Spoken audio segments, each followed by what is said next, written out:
Hello everyone, हम लोग बात करने जा रहे हैं इलेक्ट्रोकेमिस्ट्री नीट में प्रीवियस ईयर आए हुए क्वेश्चन के बारे में, जो कि 2019 में आए हुए हैं। तो यहाँ पे पहला क्वेश्चन आप देख रहे हैं कि फॉर द सेल रिएक्शन, यहाँ पे एक सेल रिएक्शन दी हुई है। आयरन ट्रिपल प्लस जो हो रहा है आयरन 2+ में कन्वर्ट हो रहा है आयोडाइड से रिएक्शन करके।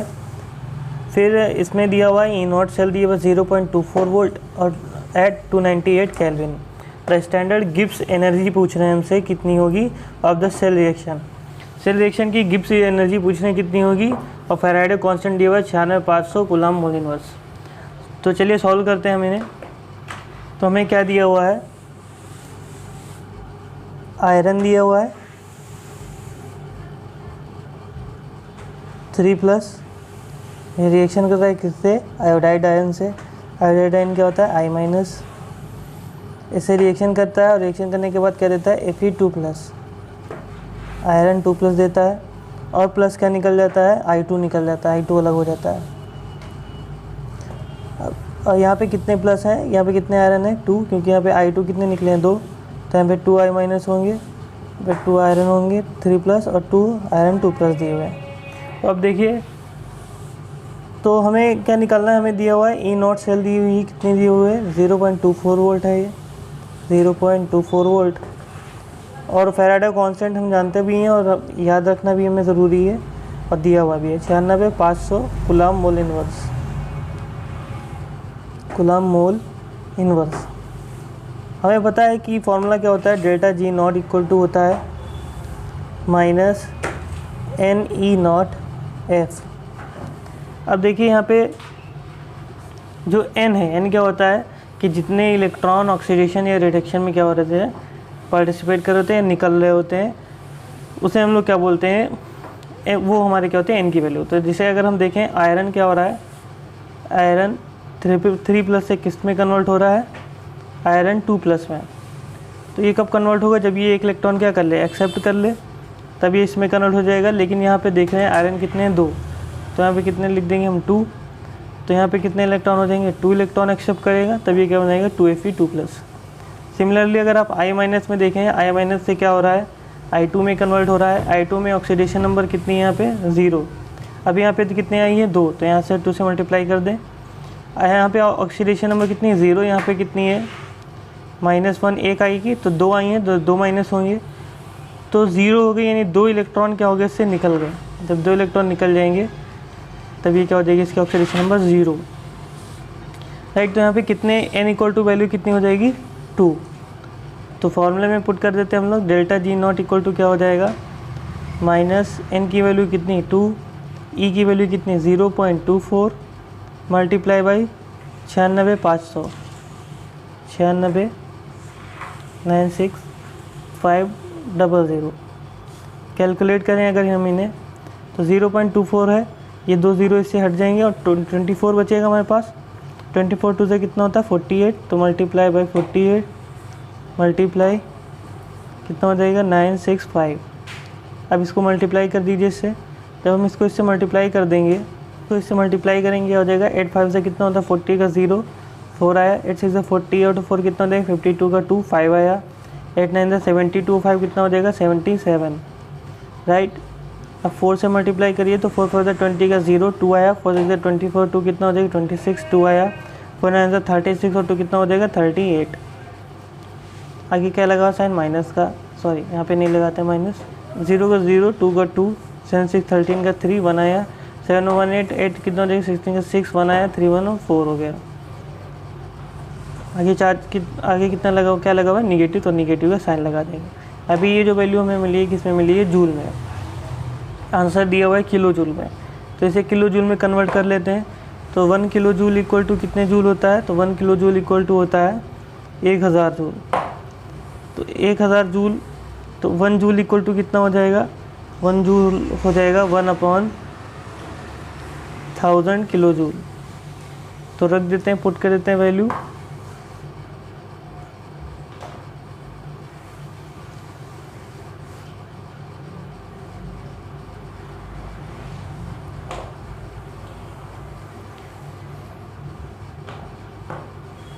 तो वैल्यू हम पुट कर देंगे, कितनी आ जाएगी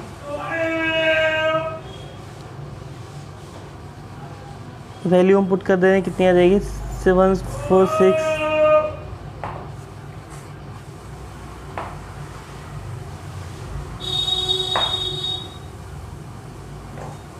तो जूल की जगह हम क्या पुट कर देंगे, किलो जूल।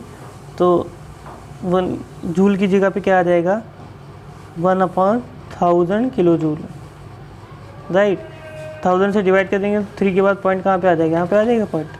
तो कितना हो जाएगा, -46.320 किलो जूल। और this will be the answer. ये क्या हो जाएगा, हमारा आंसर हो जाएगा। तो हम देखते हैं, तो इसमें कौन सा सही होगा, माइनस का आ रहा था आंसर 46.32 किलो जूल। ये हमारा क्या हो जाएगा, बी वाला ऑप्शन विल बी करेक्ट। हम लोग नेक्स्ट क्वेश्चन सॉल्व करते हैं। तो नेक्स्ट क्वेश्चन क्या दिया हुआ है, ये for a cell involving 1 electron, E0 cell हमें दे रखा हुआ है 0.59। द इक्विलिब्रियम कांस्टेंट हमसे पूछ रहे हैं और दिया हुआ 2.003 RT/F 0.059। तो हमें बताना है कि इक्विलिब्रियम कांस्टेंट कितना होगा।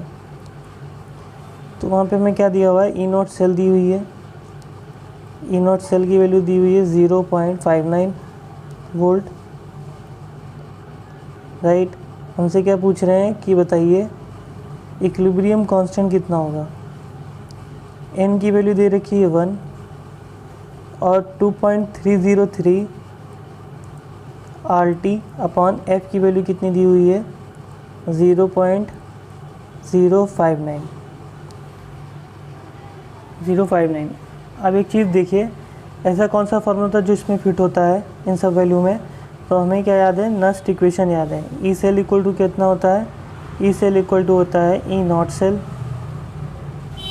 Minus 2.303 RT/NF, right, log KEQ यानी इक्विलिब्रियम कांस्टेंट। अब देखिए ई सेल क्या हो गया, जो हमारा अगर इक्विलिब्रियम होता है तो इक्विलिब्रियम पे क्या होता है, ई सेल पोटेंशियल हमारा कितना रहता है, 0।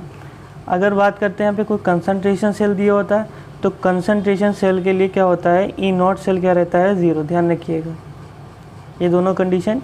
ये कब होता है, ये इक्विलिब्रियम पर होता है अगर इक्विलिब्रियम दिया हुआ है। ये कब होता है, ये जब हमारा होता है कंसंट्रेशन सेल दिया होता है, उसके लिए क्या होता है, E0 सेल 0 होता है। तो ई सेल यहाँ पे क्या हो जाएगा, 0 हो जाएगा क्योंकि इक्विलिब्रियम पे बता रहे हैं। ये हो गया हमारा 0 equal to E0 cell. E0 cell की वैल्यू हमें दे रखी हुई है -2.303 RT/NF log KEQ, log KEQ।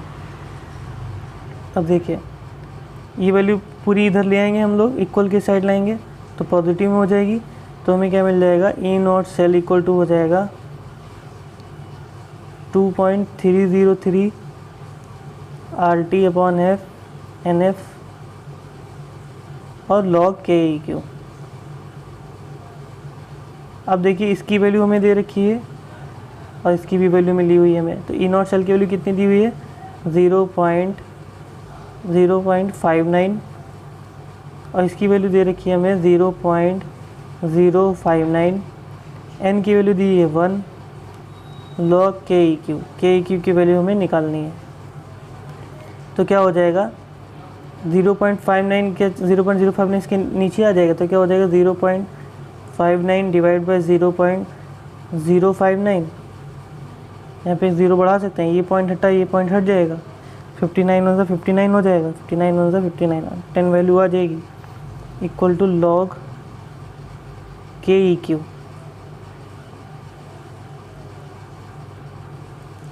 तो अगर हमें वैल्यू निकालनी है किसकी, KEQ की, तो log हम हटा देंगे। log वैल्यू जब हम हटाएंगे तो क्या हो जाएगा, anti log of KEQ equal to कितना हो जाएगा, 10। और जब भी हम log हटा देते हैं अगर बेस 10 में है तो वो पावर जितनी भी वैल्यू होती है किसकी चली जाती है, 10 की पावर में। तो 10 हमारा आया था तो वो किसके चला जाएगा, 10 की पावर में। यानी इक्विलिब्रियम कांस्टेंट की वैल्यू कितनी आ गई हमारी, 10 की पावर 10। ये क्या हो जाएगा, हमारा आंसर हो जाएगा। ऑप्शन देख लेते हैं, 10 की पावर कितनी हो जाएगी, 10। तो 1 × 10 की पावर 10। तो डी वाला ऑप्शन क्या हो जाएगा, करेक्ट हो जाएगा।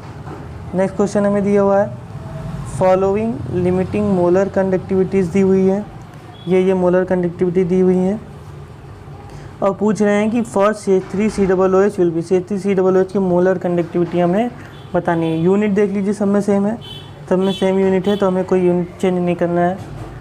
हमें किसकी पूछी हुई है, H2SO4 दी हुई है, H2SO4 की दी हुई है X, यहीं पे कर लेते हैं क्वेश्चन। ये H2SO4 की कितनी दी हुई है, मोलर कंडक्टिविटी दी है H2SO4 की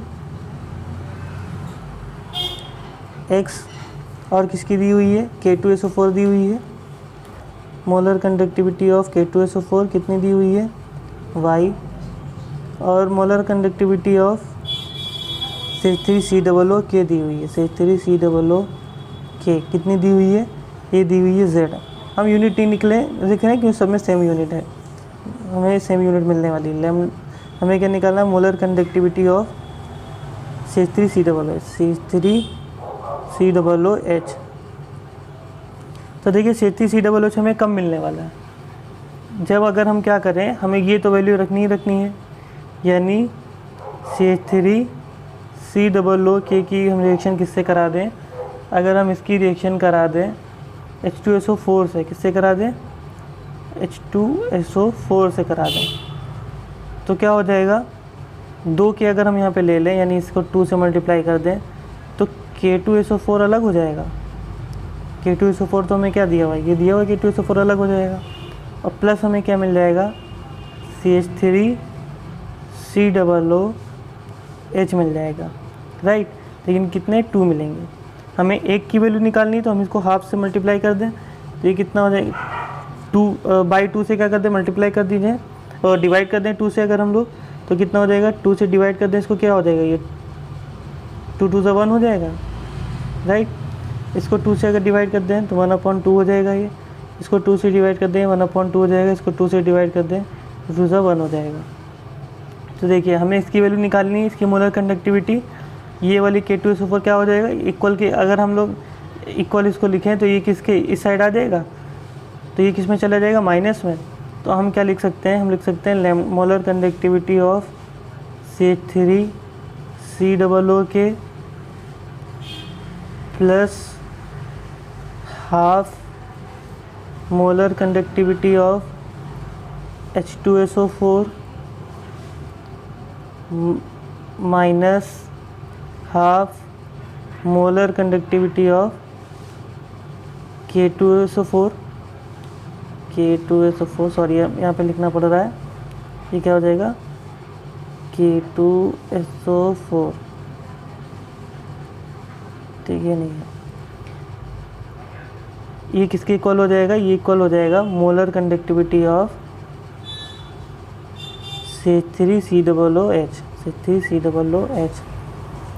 तो CH3COOH की वैल्यू कितनी दी हुई है हमें, Z, तो हो जाएगा Z प्लस हाफ H2SO4 की कितनी दी हुई है, H2SO4 की दी हुई है हमें X, half X plus minus half K2SO4 की कितनी दी हुई है, Y। ये क्या हो जाएगा, करेक्ट ऑप्शन। तो इसमें कौन सा मिल रहा है, अभी कोई नहीं मैच कर रहा है इसमें। अभी हम क्या करें, इसको एक फॉर्म में और लिख सकते हैं। अगर हम क्या करें, ये जो वैल्यू दी हुई इसको हाफ क्या कर लें हम लोग, कॉमन ले लें, तो क्या हो जाएगा, Z प्लस हाफ, डिनोमिनेटर क्या है, सेम है, तो हम क्या कर लेंगे, 2 लिख लेंगे, ऊपर क्या हो जाएगा, X प्लस Y, क्या हो जाएगा, ये हमारा X माइनस है ना यहाँ पे, तो माइनस Y हो जाएगा, ये ऑप्शन क्या हो जाएगा, करेक्ट। तो क्या हो जाएगा, Z plus X minus Y/2, तो डी वाला क्या आ जाएगा, हमारा ऑप्शन करेक्ट ऑप्शन हो जाएगा। देन नेक्स्ट क्वेश्चन हमें दिया हुआ है, 4th क्वेश्चन है कि the standard electrode potential values दी हुई हैं, इनकी दी हुई है, the correct decreasing order of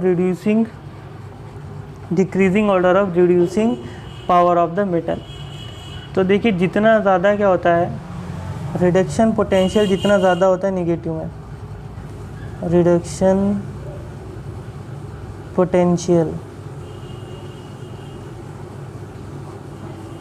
potential जितना क्या होगा, निगेटिव में वैल्यू अगर इंक्रीज़ करेगी तो रिडक्शन करने की टेंडेंसी क्या होगी,